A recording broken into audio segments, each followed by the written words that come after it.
आप में से कोई भी व्यक्ति ये ना सोचे कि वो कर्जे की दलदल में फंस गया तो गलती उसकी है, आपकी गलती नहीं है।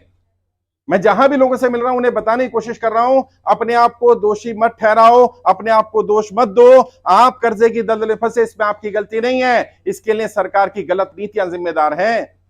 नोटबंदी आपने नहीं करी, लॉकडाउन आपने नहीं लगाया, जीएसटी आपने लेकर के आए। जब कोई काम आपने नहीं किया तो उसकी सजा आपको नहीं मिलनी चाहिए, आपके परिवार को नहीं मिलनी चाहिए। और जो व्यक्ति भी ये कह रहा है कि आप कर्जे की दलदल में फंसे आपकी गलती के कारण, उसे बताइए वो झूठ बोल रहा है, आपकी गलती नहीं है। अगर एक व्यक्ति की गलती होती तो समझ में आता है। जो लाखों लोग जुड़े, आप में से कुछ लोग रामलीला मैदान गए होंगे दिल्ली में, आपने देखा था कितने लोग थे वहां पर, कितनी संख्या थी वहां पर, कितनी कितनी हाँ 2.5-3 लाख लोग थे वहां पर साहब। ये 2.5-3 लाख लोग झूठ नहीं बोल रहे हैं, और वो संख्या 1% में नहीं है उन लोगों की जो परेशान है। जैसा हरप्रीत जी ने कहा, पंजाब में 50-60 हजार ज्यादा लोग जुड़े हुए हैं, पूरे देश में 9 लाख से ज्यादा परिवार जुड़े हैं। और ये 9 लाख कौन है? ये व्यापारी परिवार है। एक व्यापारी परिवार 100 परिवारों से अटैच रहता है। तो ये ना समझे सरकार या प्रशासन कि हम कम है, हमारी संख्या कम है। 9 लाख अपने आप में बड़ी संख्या है, लेकिन ये 100 परिवारों से जुड़ा हुआ है, यानी ये 9 करोड़ परिवार है हमारे साथ। हम किसी के खिलाफ नहीं है, किसी पार्टी किसी नेता के खिलाफ नहीं है। हमारी तो एक मांग है। हमारी मांग क्या है? हमारी मांग है जब बड़े बड़े उद्योगपतियों को राहत दी जा सकती है, उनका कर्जा माफ किया जा सकता है, राइट ऑफ किया जा सकता है, अंडर राइट किया जा सकता है, उनको हेयर कट दिया जा सकता है, तो आम जनता को क्यों नहीं?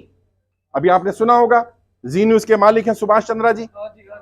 आपने सुना उनका 5,000 करोड़ रुपए का लोन तो एक ही बैंक ने, एक्सिस बैंक ने माफ कर दिया, और उसको नाम दिया हेयर कट का। और पता है टोटल लोन कितना था उनके ऊपर? 48,000 करोड़ का लोन था, और उसमें से 37,000 करोड़ रुपए माफ कर दिया गया। केवल 11,000 करोड़ रुपए देने हैं। यहां जितने भी लोग बैठे हैं मैं उनसे पूछना चाहता हूं, अगर आपके ऊपर 1 करोड़ का लोन है और आपको कहा जाए आपका 80 लाख माफ कर दिया गया और 20 लाख को भरने के लिए आपको 6 महीने का समय दे दिया गया, तो क्या ये राहत काफी नहीं हो जाएगी? यही तो चाह रहे हैं हम। और ऐसा तो नहीं है सुभाष चंद्रा जी को बिना नियम के दे दिया गया होगा, कोई नियम कानून होगा ना। जिस नियम कानून से उनको लाभ दिया गया है, उसी नियम कानून से हमें भी लाभ दे दो भाई, हमसे क्या दुश्मनी है? सुभाष चंद्रा जी भारतीय जनता पार्टी के सांसद हैं, उनका जी न्यूज भारतीय जनता पार्टी का प्रचार प्रसार करता रहता है, तो यहां भी बहुत सारे लोग भारतीय जनता पार्टी के समर्थक हैं। और मैं तो कहता हूं नरेंद्र मोदी जी जनता का कर्जा माफ करें, हम सब लोग नरेंद्र मोदी जी का साथ दे देंगे, लेकिन अगर कर्जा माफ नहीं करेंगे तो हम साथ नहीं देंगे। ये बात कान खोल के सुन ले वो लोग। अब ये नहीं चलेगा कि आप मूर्ख बनाते रहेंगे, वो लड़ाएंगे तुम्हें, धर्म के नाम पर लड़ाएंगे, जाति के नाम पर लड़ाएंगे। तुम अड़े रहना, तुम्हारी एक ही जाति है, हम कर्जे वाले हैं, हमारी एक ही जाति है, हमारा एक ही धर्म है। कौन सा धर्म है? हम कर्जे वाले, हमारा एक ही धर्म है और कोई धर्म नहीं है हमारा। हाँ हमारा एक ही धर्म है भैया। कोई पूछे कौन सी पार्टी? कर्जा वाले भैया हम तो, हमारी कोई पार्टी नहीं है। जो पार्टी जनता का कर्जा माफ करेगी हम उसका साथ देंगे, और जो कर्जा माफ नहीं करेगी हम उसका साथ नहीं देंगे। और ये मैसेज स्ट्रांगली जाना चाहिए। और तुम्हारी लड़ाई लड़ने के लिए यहां तो आ ही रहा हूं, सरकार के पास भी डाटा भेज रहा हूं, प्रधानमंत्री कार्यालय में लगातार आपकी फाइल जा रही है, और अब इस लड़ाई को अगले लेवल पर लेकर के जा रहा हूं। सुप्रीम कोर्ट जा रहे हैं हम, जनता की लड़ाई को लेकर के सुप्रीम कोर्ट में पीआईएल लगाई जाएगी। सुप्रीम कोर्ट सुनेगा, सरकार नहीं सुनेगी तो कोर्ट सुनेगा, कोर्ट संज्ञान लेगा। और आप सबसे, आपको आने की जरूरत नहीं सुप्रीम कोर्ट, सिर्फ अपना एक लेटर भेज दो। मैंने एड्रेस दिया हुआ है, मेरा एड्रेस है मालवीय नगर का, मेरा ऑफिस है एच ब्लॉक मालवीय नगर में, फेसबुक पर एड्रेस मिल जाएगा, यहाँ रंजीत जी से ले लेना एड्रेस। अपना पत्र भेजो, पंजाबी में लिखो, हिंदी में लिखो, इंग्लिश में लिखो, उर्दू में लिखो, मराठी, गुजराती, बंगाली, जो भाषा आती है उसमें लिखो, फर्क नहीं पड़ता। अपना पूरा लेटर लिखो। कैसे लिखना है? सबसे पहले तो ये बताओ कि आप क्या करते थे। जैसे भाई साहब ने कहा उनका प्रॉपर्टी का व्यापार था, तो बताइए मेरा प्रॉपर्टी का व्यापार था, मैं ट्रांसपोर्टर था, मैं किसान था, मेरी इतनी कमाई थी, मैंने लोन लिया था, इस काम के लिए लिया था, लोन लेने का फायदा क्या होने वाला था, मुझे क्या सोचकर लिया था, वो पूरी बात लिखना। फिर क्या समस्या आई? नोटबंदी के कारण अगर आपको लगता है आपको नुकसान हुआ, तो नोटबंदी ने ऐसा क्या नुकसान किया आपका? अगर आपको लगता है जीएसटी के कारण ऐसा हुआ, तो जीएसटी के कारण क्या नुकसान हुआ? अगर आपको लगता है लॉकडाउन के कारण दिक्कत आई, तो लॉकडाउन में क्या दिक्कत आई, उसको विस्तार से लिखना। 2-3 पेज का पूरा अपनी बात लिखना। आपके परिवार में कौन कौन लोग हैं वो लिखना। सुप्रीम कोर्ट को जितनी ज्यादा जानकारी दोगे, उतना ज्यादा जल्दी सुप्रीम कोर्ट तुम्हारी बात मानेगा, क्योंकि हमारी मांग जेन्युइन है, हम कोई नाजायज मांग नहीं कर रहे। हमारी मांग क्या है भाई? बड़े बड़े उद्योगपतियों का कर्जा माफ कर दो, हमारा भी कर दो। जिनका कर्जा माफ नहीं कर सकते उन्हें 2 साल का समय दो। और सब लोग यही लिखना अपने लेटर में, क्या चाहिए? या तो कर्जा माफी या 2 साल का समय। कई लोग हैं, हो सकता है जिन्हें 6 महीने का समय काफी हो, 1 साल का समय काफी हो, लेकिन लिखना कितना? 2 साल। कारण क्या है? केवल अपने लिए लड़ाई नहीं लड़नी है, सबके लिए लड़ाई लड़नी है। मेरे ऊपर कर्जा नहीं है, हरमन जी पर कर्जा नहीं है, हरप्रीत जी पर कर्जा नहीं है, राजीव जी पर कर्जा नहीं है, रंजीत जी पर कर्जा नहीं है। हम आपकी लड़ाई लड़ रहे हैं।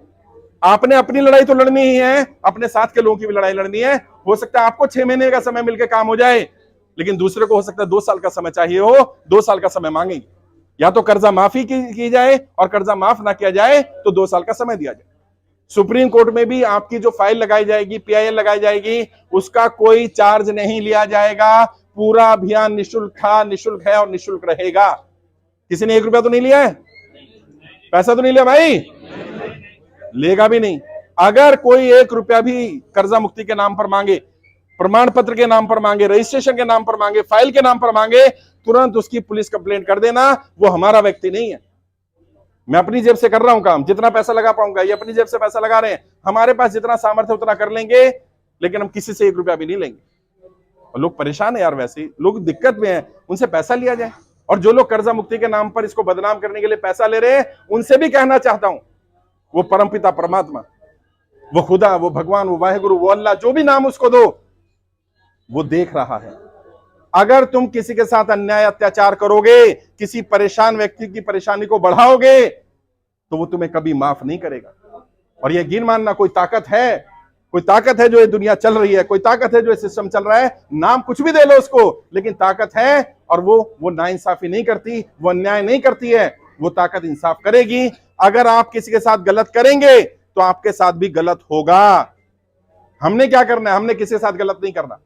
और कोई बैंक वाला, कोई रिकवरी वाला, कोई साहूकार, कोई जानकार परेशान करता है तो बिल्कुल घबराने की जरूरत नहीं है। अब आपके पास कर्जा मुक्ति का प्रमाण पत्र आ गया है। जिनका फाइल एक्सेप्ट हो गई होगी, जिनका फॉर्म जमा हो गया होगा, उनको प्रमाण पत्र मिल जाएगा। जिनका फाइल एक्सेप्ट ना हुई हो, फॉर्म रिजेक्ट हो गया हो, तो भी मत घबराना, अगले महीने आकर यहीं से फिर ले लेना, क्योंकि हर महीने यहां पर मिलेंगे प्रमाण पत्र। तो घबराना नहीं किसी को भी। प्रमाण पत्र ले जाके यूज कैसे करना है वो बता रहा हूं। आपने लोन किससे लिया? आपने लोन रिकवरी वाले से नहीं लिया। लोन किससे लिया? या तो बैंक से लिया होगा, या साहूकार से लिया होगा, या NBFC कंपनी से लिया होगा, एप्लीकेशन से लिया होगा। जहां से लोन लिया है वहीं जाकर के एप्लीकेशन लगानी है, और उसमें अपनी बात लिखनी है कि मेरी आर्थिक स्थिति खराब हो गई है और मैं अपना कर्जा नहीं चुका पा रहा हूं। क्यों खराब हुई इसमें लिख देना, लॉकडाउन के कारण, नोटबंदी के कारण, GST कारण। और उसमें लिखना, मैं कर्ज मुक्त भारत अभियान से भी जुड़ा हूं और मेरी फाइल प्रधानमंत्री कार्यालय गई हुई है। जब तक वहां से जवाब नहीं आता, कम से कम तब तक का मुझे समय दे दिया जाए, मुझे परेशान ना किया जाए, और मैं अपना कर्जा मुक्ति का प्रमाण पत्र भी लगा रहा हूं। प्रमाण पत्र में अगर आप देखेंगे तो उसमें आपका नाम आएगा, आपका फादर नेम आएगा, आप कहां रहते हैं वो जिले का नाम आएगा, और आपका फाइल नंबर आएगा। जो प्रधानमंत्री कार्यालय में फाइल भेजी है उसका नंबर है, उसे चेक भी करवा सकते हो आप। प्रधानमंत्री कार्यालय में RTI लगा करके, भाई मेरी फाइल आई थी, ये मेरा फाइल नंबर है, चेक करके बताओ, ताकि जेन्युइन पता चल जाए आपको कि आप सबकी जानकारी भेजी गई। फिर भी कोई एक्सेप्ट नहीं करता, कोई परेशान करता है, कोई दिक्कत करता है, हमारी टीम से बात करो, हमारी पंजाब टीम से बात करो। पंजाब टीम में भी और भी लीडर हैं जो यहाँ अभी अवेलेबल नहीं है, नहीं तो नेशनल टीम के लीडर से बात करो। जिससे आप संपर्क कर सकते हो उससे संपर्क करो। हमारे बहुत सारे केंद्र वाले लोग हैं जो बहुत अच्छा काम कर रहे हैं, उनसे बात कर सकते हो। हर संभव मदद की जाएगी। मेरी तरफ से कोशिश यही है कि ज्यादा से ज्यादा लोगों की जीवन बचाया जाए, जान बचाई जाए। जैसा भाई साहब ने भी कहा, और भी बहुत सारे लोग हैं। जहां भी मैं कार्यक्रम कर रहा हूं, अगर 100 लोग आ रहे हैं तो 10 लोग ये कहते हैं साहब आज जिंदा हूं तो आपकी वजह से हूं, आपका वीडियो देख लिया था, वरना आज मैं दुनिया में नहीं होता। मैं आप सबको कहना चाहता हूं, कोई ऐसा गलत कदम नहीं उठाना। हाथ जोड़ के विनती कर रहा हूं मैं आपसे, आप कर्जे की दलदल में फंसे, आपकी गलती नहीं है। मेरा विश्वास करिए, आज नहीं तो कल हम ये लड़ाई जीतेंगे। लेकिन अगर व्यक्ति ही चला गया, व्यक्ति ही दुनिया में नहीं रहा, मैं उसे कहां से वापस लाऊंगा? 1 साल खराब हो गया, 2 साल, 5 साल, 10 साल, 10 साल खराब हो जाने का मतलब जीवन खराब हो जाना नहीं है। और जो साहूकार लोग बदतमीजी कर रहे हैं, बहन बेटियों के साथ बदतमीजी की जा रही है साहब। अभी राजस्थान में पता चला, मध्य प्रदेश में पता चला, बिहार में पता चला, साहूकार लोग पता है क्या कहते हैं? व्यापारी को कहते हैं, अगर तुम किस्त नहीं दे पा रहे, ब्याज नहीं दे पा रहे, मूल नहीं दे पा रहे, अपनी बहन को, अपनी बेटी को, अपनी बीवी को भेज दो, हम वसूल कर लेंगे। किस हद तक गिरा जा रहा है? और समाज इस हद तक गिरता रहे और मैं चुप बैठा रहूं, ऐसा होने वाला नहीं है। बोलना पड़ेगा साहब इसके खिलाफ। और चाहे आप किसी पार्टी के समर्थक हैं, आप किसी नेता को वोट देते रहिएगा, लेकिन हमारी बहन बेटियों की इज्जत को बचा लीजिए। ये ऐसा समय है, हमें संगठित होने की जरूरत है। ये साहूकार लोग बर्बाद कर देंगे, ये बैंक वाले लोग बर्बाद कर देंगे। परिवार के परिवार बर्बाद हो रहे हैं, तबाह हो रहे हैं इस कर्जे के कारण। और जैसा राजीव जी ने कहा, ऐसा नहीं है कर्जा पहले नहीं था या आगे नहीं होगा। लोग कर्जा लेते हैं, चुका देते हैं। समस्या क्या है? कमाई का साधन नहीं है। और जितने लोग भी बैठे हैं, कई बैंक के लोग मुझे क्या कहते हैं पता है? कहते हैं आप तो डिफॉल्टरों के साथ हो, आप तो बेईमानों के साथ हो। मैं आपसे पूछना चाहता हूं, क्या आप लोन नहीं चुकाना चाहते? देना चाहते हैं ना? पैसा नहीं है। अच्छा, कोई ऐसा बैठा है जो कहेगा पैसा है और नहीं देना चाहता? एक भी नहीं मिलेगा साहब। पैसा होगा ना